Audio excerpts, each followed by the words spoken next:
അരിയിൽ അബ്ദുൾ ഷുക്കൂറിനെ പോലെ ഒരുപാട് പേർ പാർട്ടിക്ക് വേണ്ടി ജീവത്യാഗം ചെയ്തിട്ടുണ്ട്. എന്നാൽ ഒരാളുടെ പോലും ജീവത്യാഗം വെറുതെ ആയിട്ടില്ലെന്ന് മുസ്ലിം ലീഗ് ദേശീയ ജനറൽ സെക്രട്ടറി PK കുഞ്ഞാലിക്കുട്ടി. തളിപ്പറമ്പിൽ MSF സംസ്ഥാന കമ്മിറ്റിയുടെ നേതൃത്വത്തിൽ നടത്തിയ ഷുക്കൂർ അനുസ്മരണ സമ്മേളനം ഉദ്ഘാടനം ചെയ്ത് സംസാരിക്കുകയായിരുന്നു അദ്ദേഹം. ഇന്ന് അക്രമ രാഷ്ട്രീയം കേരളത്തിന്റെ മുഖം വികൃതമാക്കിയിരിക്കുകയാണ്. ഞങ്ങൾ ഭരിക്കുമ്പോൾ വികസനത്തെക്കുറിച്ച് മാത്രമാണ് ചർച്ചകൾ നടന്നത്. ഇന്ന് നടക്കുന്നത് രാഷ്ട്രീയ അക്രമങ്ങളെക്കുറിച്ചും കൊട്ടേഷനെക്കുറിച്ചുമുള്ള ചർച്ചകളാണ്. ഷുക്കൂറിനെ CPM അരുംകൊല ചെയ്തിട്ട് 11 വർഷം കഴിഞ്ഞിരിക്കുന്നു. 111 വർഷം കഴിഞ്ഞാലും ഞങ്ങൾക്ക് മറക്കാനാകില്ല.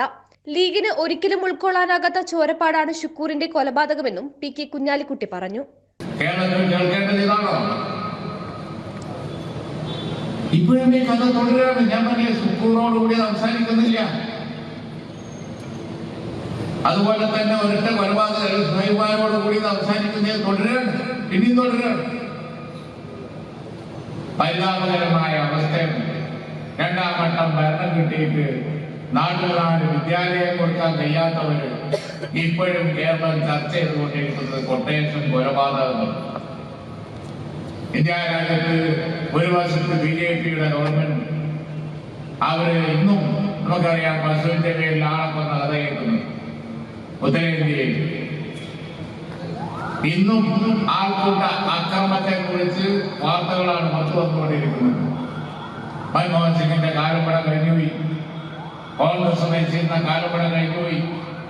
ആ കാലഘട്ടമൊക്കെ കഴിഞ്ഞിട്ട് ഈ രാജ്യം അന്ന് കേട്ടിരുന്നത് നമ്മുടെ രാജ്യം ലോകത്തെ ഏറ്റവും വലിയ എണ്ണപ്പെട്ട ഒരു രാജ്യമാണ്.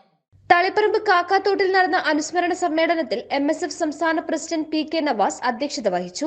അബ്ദുറഹ്മാൻ കല്ലായി, KM Shaji, CK Muhammad Ali, Abdul Kareem Cheleri, KT Sahadulla, CK Muhammad Ali തുടങ്ങിയവർ സംസാരിച്ചു.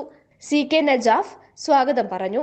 സമ്മേളനത്തിന് മുന്നോടിയായി സയ്യിദ് നഗറിൽ നിന്ന് ആരംഭിച്ച് നഗരം ചുറ്റി കാക്കാത്തോടിൽ സമാപിച്ച നീതി ജാഥയിൽ 1000-ലേറെ പേർ അണിനിരന്നു. News bureau, Taliparamba.